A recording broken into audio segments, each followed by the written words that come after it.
При слове «президент» мы внутренне подтягиваемся, настраиваемся на серьезность, а сознание выдает нам картинку: лицо, зал заседания, слушающую аудиторию.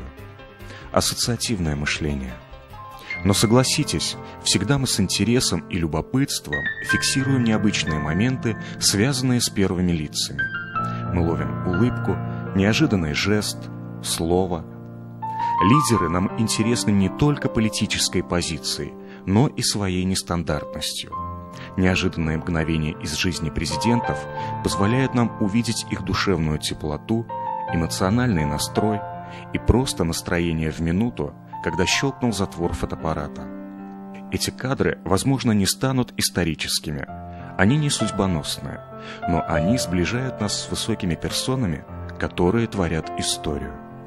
Мы смотрим на эти фотографии и понимаем, что эмоции – это очень важно, и они нас связывают друг с другом крепче постановлений и указов.